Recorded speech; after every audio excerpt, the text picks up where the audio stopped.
Hi everyone, welcome back to my channel. ഇന്ന് നമ്മൾ നോക്കുന്നത് പിത്ത എന്ന കഹാനിയുടെ സമ്മറിയാണ്. पिता ज्ञानरंजन साटोथरी पीढ़ी के सर्वश्रेष्ठ कहानीकारों में से एक के रूप में मान्य है. उनकी एक प्रमुख कहानी है पिता. इनकी कहानियों की कुल संख्या 25 है, जो कि सपना नहीं नामक संकलन में प्रकाशित है. അപ്പം ജ്ഞാനരഞ്ജൻ സാട്ടോഥരി പീഡിയിലെ സർവശ്രേഷ്ഠ കഹാനികാർ, അതായത് കഥാകൃത്തുകളിൽ ഫേമസ് ആയിട്ടുള്ള ഒരാളാണ്. അദ്ദേഹത്തിന്റെ ഫേമസ് ആയിട്ടുള്ള ഒരു കഥയാണ് പിത്ത.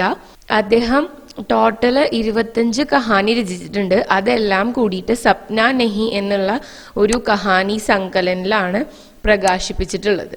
पिता नामक कहानी में एक ऐसे पिता का वर्णन है जो अद्भुत है और विचित्र भी है. അപ്പോൾ പിത എന്നുള്ള ഈ ഒരു കഹാനിയിൽ ഒരു പിതാവിനെ കുറിച്ചാണ് വർണ്ണിക്കുന്നത്. അദ്ദേഹം അദ്ഭുതവുമാണ്, അതുപോലെ തന്നെ വിചിത്രവുമാണ്. വേ ബഹുത് ഹി ജിദ്ദി ഹെ. അദ്ദേഹം വളരെ വാശിയുള്ള ഒരു വ്യക്തിയാണ്, വാശിക്കാരനാണ്. चौक से आते वक्त 4 आने की जगह 3 आने और 3 आने में तैयार होने पर 2 आने में तैयार हो जाने वाले रिक्शे के लिए पिता घंटों तक इंतजार करते हैं. അപ്പം ചോക്കിൽ നിന്ന് വീട്ടിലേക്ക് വരാൻ വേണ്ടിയിട്ട് 4 പൈസ പറയുന്ന ആളുകളോട് 3 പൈസക്ക് പറഞ്ഞ് വാദിച്ചിട്ട് നിൽക്കും. അങ്ങനെ 3 പൈസക്ക് ആരെങ്കിലും റെഡി ആയി കഴിഞ്ഞാൽ 2 പൈസക്ക് കൊണ്ടെത്തിക്കുന്ന ഒരു റിക്ഷ കിട്ടണ വരെ അദ്ദേഹം അവിടെ വെയിറ്റ് ചെയ്തുകൊണ്ടിരിക്കും, മണിക്കൂർ കണക്കിന് വെയിറ്റ് ചെയ്തുകൊണ്ടിരിക്കും. धीरे धीरे सबके लिए सुविधाएं जुटाते रहेंगे, लेकिन खुद उसमें नहीं या कम से कम शामिल होंगे. അപ്പം വളരെ സ്ലോലി എല്ലാവർക്കും വേണ്ട എല്ലാ സുവിധയും എല്ലാ ഫെസിലിറ്റീസും അദ്ദേഹം അറേഞ്ച് ചെയ്തുകൊണ്ടിരിക്കും. പക്ഷെ സ്വയം അതിൽ ഒന്നെങ്കിൽ പങ്കെടുക്കില്ല, അല്ലെങ്കിൽ വളരെ കുറച്ചേ ഇതിൻ്റെയൊക്കെ ഭാഗമായിട്ട് മാറുള്ളൂ. ഷാമിൽ ഹോനാന്ന് വെച്ച് കഴിഞ്ഞാൽ പങ്കെടുക്കുക, ഇൻവോൾവ് ചെയ്യുക എന്നൊക്കെയുള്ള മീനിങ് ആണ്. പിതാ കബി വാഷ് ബേസിൻ മേ മുँह हाथ नहीं धोते, बाहर जाकर बगिया वाले नल पर ही कुल्ला दातून करते हैं. അപ്പം അച്ഛൻ ഒരിക്കലും വാഷ് ബേസിനിൽ മുഖം കഴുകുന്നതൊന്നും കണ്ടിട്ടില്ല. ഗാർഡനിന് നനയ്ക്കാൻ വേണ്ടിയിട്ടുള്ള ഒരു പൈപ്പ് ഉണ്ട്, ആ പൈപ്പിൽ പോയിട്ടാണ് കുല്ലാദാത്തു എന്ന് വെച്ചാൽ ബ്രഷ് ചെയ്യുന്നതും അല്ലാതെ വായും മുഖവും കഴുകുന്നതൊക്കെ. അപ്പൊ അദ്ദേഹം എന്താ ചെയ്തിട്ടുള്ളത്, വീട്ടിലുള്ളവർക്ക് വേണ്ടിയിട്ട് വാഷ് ബേസിൻ സെറ്റ് ചെയ്തിട്ടുണ്ട്, പക്ഷെ അദ്ദേഹം അത് യൂസ് ചെയ്യില്ല.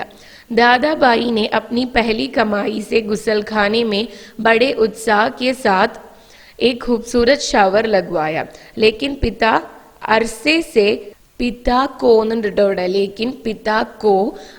से सबने आंगन में धोती को लंगोट की तरह बांधकर नहाते देखा है. ഇനി നെക്സ്റ്റ് ഒരു കാര്യം പറയുന്നത് ദാദാബായി. ഇപ്പൊ ഇതിലുണ്ടല്ലോ ഈ ലേഖകന്റെ കാര്യം പറയുന്നുണ്ട്. ഇവർക്ക് 3 ആൺകുട്ടികളും, ഈ പിത്തയ്ക്ക് 3 ആൺകുട്ടികളും ഒരു പെൺകുട്ടിയാണ് ഉള്ളത്. അപ്പം ഒന്ന് ലേഖകൻ, പിന്നെ ലേഖകന്റെ 2 ചേട്ടന്മാര്. അതിൽ ഒരാളുടെ പേരാണ് സുധീർ എന്ന്. ഇപ്പൊ ഈ സ്റ്റോറി ഇങ്ങനെ പ്രൊസീഡ് ചെയ്യുന്ന സമയത്ത് പിത്ത ചെയ്യുന്ന കാര്യങ്ങളൊക്കെ നോക്കിക്കൊണ്ടിരിക്കുന്ന ഒരാളുണ്ട്, അതാണ് സുധീർ. പിന്നെ ഒരു ദാദാബായി ഉണ്ട്, പിന്നെ ലേഖക്, പിന്നെ ഒരു ബഹനാണ് ഉള്ളത്. അപ്പൊ പറഞ്ഞെന്താന്ന് വെച്ചാല് ദാദാബായി ഏറ്റവും മുതിർന്ന ജ്യേഷ്ഠന് ആദ്യത്തെ ഇൻകം കിട്ടിയപ്പോൾ, ആദ്യത്തെ സാലറി കിട്ടിയപ്പോൾ അദ്ദേഹം ബാത്റൂമില് ഒരു നല്ല ഭംഗിയുള്ള ഒരു ഷവർ പിടിപ്പിച്ചു.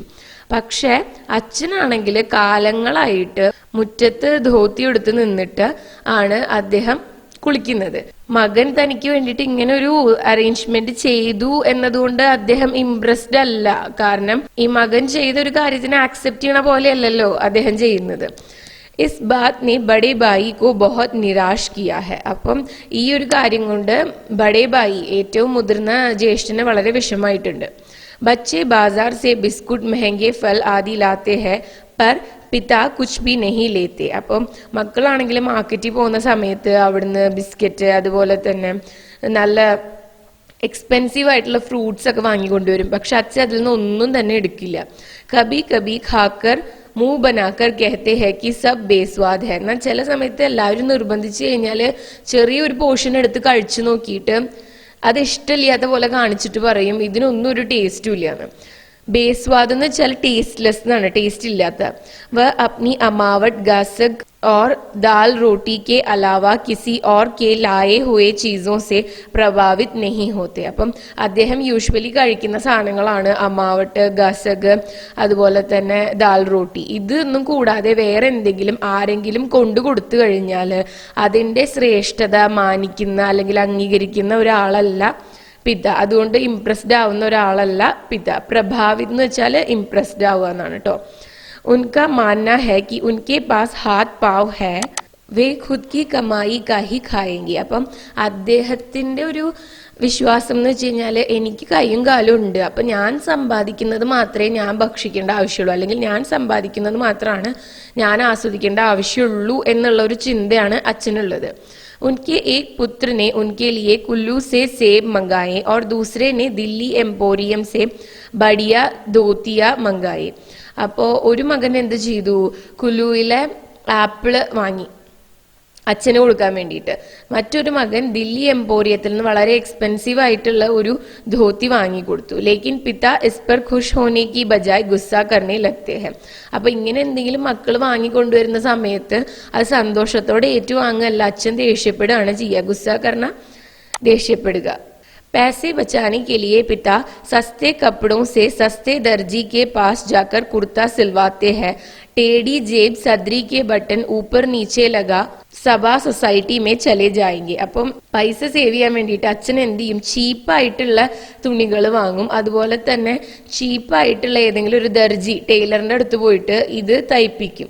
ആ തയ്പ്പിച്ചാൽ എന്താണ് പ്രശ്നം എന്ന് വെച്ച് കഴിഞ്ഞാൽ ജേബ് ടേടിയാവും, അതായത് പോക്കറ്റൊക്കെ ചെരിഞ്ഞിട്ടാണ് ഇരിക്കുക. അതുപോലെ ചീപ്പായിട്ടുള്ള ബട്ടൺസ് ആണ് ഉണ്ടാവുക. തോന്നിയ പോലെയാണ് ഈ ബട്ടൺസ് ഒക്കെ വെച്ചിട്ടുണ്ടാവുക. കറക്റ്റ് ഒരു ഓർഡറിൽ വൃത്തിക്കല്ല ഉണ്ടാവുക. എന്നിട്ട് ഇങ്ങനത്തെ ഒരു കുർത്തയും ഇട്ടിട്ട് അദ്ദേഹം എവിടേക്ക് വേണമെങ്കിൽ പോകും എന്നാ പറയുന്നത്. സഭ സൊസൈറ്റി എവിടേക്ക് വേണമെങ്കിൽ പോകും, അതിനൊന്നും ഒരു മടിയില്ല. इसी जिद के कारण पिता ने भाई द्वारा लाए गए महंगे कपड़े से महंगे दर्जी से सिलवाने कपड़े കോന്നാണ് ഇവിടെ സേ അല്ല കോന്നാണ് എഴുതേണ്ടത് കേട്ടോ.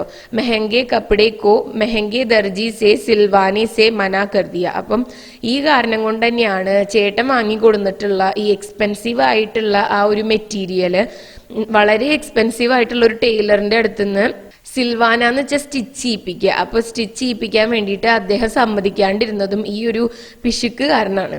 പിതാ കുച്ച് നയാ കർക്കെ ദേഖ്ന യാ നയേ തരീക്കെ അപ്നാന പസന്ദ് നഹി കർത്തെ. അപ്പം അച്ഛനാണെങ്കിൽ പുതിയ എന്തെങ്കിലും ചെയ്തു നോക്കാനോ പുതിയതായിട്ടുള്ള രീതികൾ ആക്സെപ്റ്റ് ചെയ്യാനോ ഒന്നും ഇഷ്ടമല്ല, വലിയ താല്പര്യമുള്ള ഒരാളല്ല. അപ്നാന എന്ന് വെച്ചാൽ ആക്സെപ്റ്റ് ചെയ്യുക.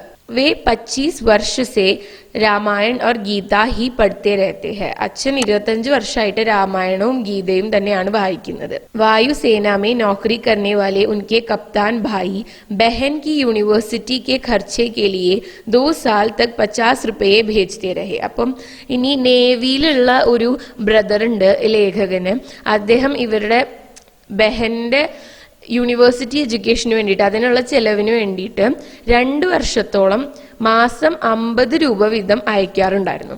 एक बार जब वे होली के समय घर लौटे तो पिता ने उनके हाथ में 1200 रुपये വാലി एक പാസ്ബുക്ക് थमा दी. അപ്പം ഒരു പ്രാവശ്യം ഈ ഹോളിയുടെ ലീവിന് വേണ്ടിയിട്ട് അദ്ദേഹം വീട്ടിലേക്ക് വന്നപ്പോൾ അച്ഛൻ എന്താ ചെയ്തതെന്നറിയോ, 1200 रुपये എന്ന് പറഞ്ഞാൽ 1200 രൂപ ഉള്ള ഒരു പാസ്ബുക്ക് അദ്ദേഹത്തിന്റെ കയ്യിൽ വെച്ചു കൊടുത്തു. ഉनको बहुत सारे पैसे एक साथ मिले थे मगर उन्होंने खुद को बहुत छोटा महसूस किया.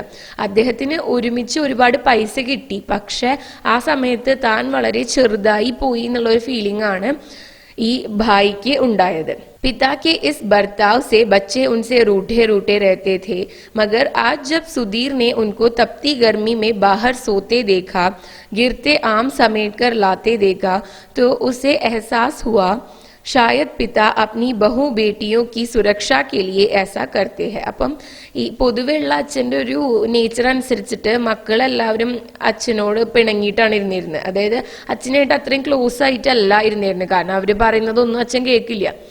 പക്ഷെ ഇന്ന് അച്ഛൻ ഈ തപ്തി ഗർമിമെന്ന് വെച്ചാൽ അത്രയും ചൂട്ടത്ത് വീടിന്റെ അകത്ത് കിടക്കാതെ പുറത്ത് കിടന്നുറങ്ങുകയാണ്. പുറത്തൊരു കട്ടിലിട്ടിട്ട് അവിടെ കിടന്നുറങ്ങുകയാണ്. അതുപോലെ തന്നെ രാത്രിയിൽ ഇങ്ങനെ താഴേക്ക് വീഴുന്ന മാങ്ങ അതെല്ലാം തന്നെ പെറുക്കി കൊണ്ടുവരുന്നതും ഇതെല്ലാം കണ്ടപ്പോൾ സുധീറിന് തോന്നുകയാണ് ചിലപ്പോൾ അച്ഛൻ വീട്ടിലെ ബഹുബേട്ടിയ മക്കളും മരുമക്കൾക്കും ഒക്കെ വേണ്ടിയിട്ട് അവരുടെയൊക്കെ സുരക്ഷയ്ക്ക് വേണ്ടിയിട്ടായിരിക്കും ഇങ്ങനെ പുറത്ത് കിടന്ന് ഉറങ്ങുന്നത്, അല്ലാണ്ട് അദ്ദേഹത്തിന്റെ ഒരു വാശിപ്പുറത്താവണം എന്ന് നിർബന്ധമില്ലല്ലോ എന്ന് ഇങ്ങനെ സുധീർ ആലോചിക്കുകയാണ്. ബുസൂർഗ് ഘറോ മേ ऐसा അക്സർ കിയാ കർത്തേ ഹെ, വീട്ടിലെ പ്രായമുള്ളവര് സാധാരണയിൽ ഇങ്ങനെ ചെയ്യാറുണ്ട്. പരിവാർ മേ സബ് ലോഗോं को सारी सुविधाएं प्रदान करने के लिए वे कंजूसी करते हैं, വീട്ടിലെ മറ്റുള്ളവർക്ക് എല്ലാ ഫെസിലിറ്റീസും ഉണ്ടാക്കി കൊടുക്കാൻ വേണ്ടിയിട്ടാണ് അദ്ദേഹം കഞ്ചൂസി ചെയ്യുന്നത്. കഞ്ചൂസി എന്ന് വെച്ചാൽ പിശുക്ക് കാണിക്കുന്നത്. सबको पंखे का हवा दिलाने के लिए वे खुद गर्मी में पसीने से लथपथ बाहर सोते हैं. അപ്പം വീട്ടിലെ എല്ലാവർക്കും ഈ ഫാന്റെ കാറ്റൊക്കെ കൊണ്ട് സുഖമായിട്ട് ഉറങ്ങാൻ വേണ്ടിയിട്ട് അദ്ദേഹം എന്ത് ചെയ്യുന്നു, പുറത്ത് വിയർത്തൊലിച്ച് അങ്ങനെ കിടന്നുറങ്ങാണ്. അതായത് അദ്ദേഹത്തിന് ഒരു കംഫർട്ടബിൾ ആയിട്ടുള്ള ഒരു ലൈഫ് സ്റ്റൈലും കൂടിയല്ല ഉള്ളത് എന്നാണ് നമുക്ക് ഇതിൽ നിന്ന് മനസ്സിലാവുന്നത്. In sub K Bare may സോച്ചാ തോ സുധീർ കോ ബി നീന്ദ് നഹി ആയി. അപ്പൊ ഇതൊക്കെ ആലോചിച്ച് ഇങ്ങനെ നിന്നപ്പോൾ സുധീറിനും ഉറക്കം വരുന്നില്ല.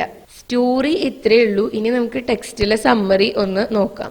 ज्ञान रंजन ने अपनी कहानी पिता में एक ऐसे पिता का व्यक्तित्व उभारा है जो अपनी जिद के कारण जीवन की अनिवार्य सुविधाओं से भी चिढ़ता है. അപ്പം ഈ ഒരു പിത്ത എന്ന് പറഞ്ഞ സ്റ്റോറിയില് ലേഖകൻ കാണിക്കുന്നത് ഒരു സ്പെഷ്യൽ ടൈപ്പ് ഓഫ് ഒരു വ്യക്തിനെയാണ്, ഒരു പിതാവിനെയാണ്. സ്വന്തം വാശിപ്പുറത്ത് അനിവാര്യമായിട്ടുള്ള ഫെസിലിറ്റീസിൽ നിന്നും കൂടി മാറി നിൽക്കുന്ന ഒരാളിനെയാണ് കാണുന്നത് നമ്മൾ. और दूसरों के आग्रह अनुरोध तक को नहीं मानता, പക്ഷെ മറ്റുള്ളവരുടെ താല്പര്യങ്ങളോ അവരുടെ റിക്വസ്റ്റോ പോലും അംഗീകരിക്കാത്ത ഒരാളെയാണ് നമ്മളിവിടെ കാണുന്നത്. कहानी में ऐसे पिता का चरित्र ज्ञान रंजन ने उकेरा है जो भले ही सबके लिए सुविधाएं जुटाता रहता है लेकिन स्वयं उनका लाभ या तो उठाता नहीं है या फिर बहुत कम ही शामिल होता है. ഇപ്പൊ നമ്മൾ നേരത്തെ പറഞ്ഞതുപോലെ തന്നെ വീട്ടിലുള്ള എല്ലാവർക്കും എല്ലാ ഫെസിലിറ്റീസും അറേഞ്ച് ചെയ്ത് കൊടുക്കുകയും സ്വയം അതില് പങ്കാളിയാവാതിരിക്കുകയും ചെയ്യുന്ന ഒരു വ്യക്തിയെയാണ് നമ്മളിവിടെ കാണുന്നത്. പെഹലെ ഉസ്കെ ബच्चे उनकी बहुत चिरौरी किया करते थे लेकिन अब वही हार चुके हैं और उन्होंने यह धारणा बना ली है कि पिता के आगे किसी की नहीं चलेगी. മുൻപാണെങ്കിൽ കുട്ടികൾ വാശി പിടിച്ചിട്ടും അല്ലെങ്കിൽ അച്ഛനെങ്ങനെ സമ്മതിപ്പിക്കാൻ വേണ്ടി നോക്കാറുണ്ട്. പക്ഷെ ഇപ്പൊ അവർക്ക് മനസ്സിലായി അച്ഛന്റെ മുന്നിൽ ആര് പറഞ്ഞാലും ഒന്നും നടക്കില്ല എന്ന്. അപ്പോൾ അവരും ഹോപ്പ് വിട്ടു കഴിഞ്ഞു. ज्ञान रंजन ने एक ऐसे व्यक्तित्व को समाज के समक्ष प्रस्तुत किया है जो अपनी चीजों के अलावा किसी दूसरे द्वारा लाई चीजों की श्रेष्ठता से कभी प्रभावित नहीं होता. അങ്ങനെ ഇപ്പൊ ഈ സ്റ്റോറിയിൽ ഗ്യാൻ രഞ്ജൻ കാണിച്ചിരിക്കുന്നത് ഒരു വ്യക്തിയെയാണ്. അദ്ദേഹത്തിന്റെ വ്യക്തിത്വത്തിന്റെ പ്രത്യേകത എന്താന്ന് വെച്ചാൽ താൻ ചെയ്യുന്നതല്ലാതെ മറ്റുള്ളവർ ചെയ്യുന്ന ഒരു കാര്യത്തെ കുറിച്ച് അപ്രിഷിയേറ്റ് ചെയ്യുകയോ അല്ലെങ്കിൽ അതിനെ മാനിക്കുകയോ ചെയ്യാത്ത ഒരു വ്യക്തിയാണ് നമ്മളിവിടെ കാണുന്നത്. യഹ് പിതാ സിർഫ് ഹാത്ത് പാവ് ജാൻതാ ഹെ अपना अर्जन और उसी में उसे संतोष मिलता है.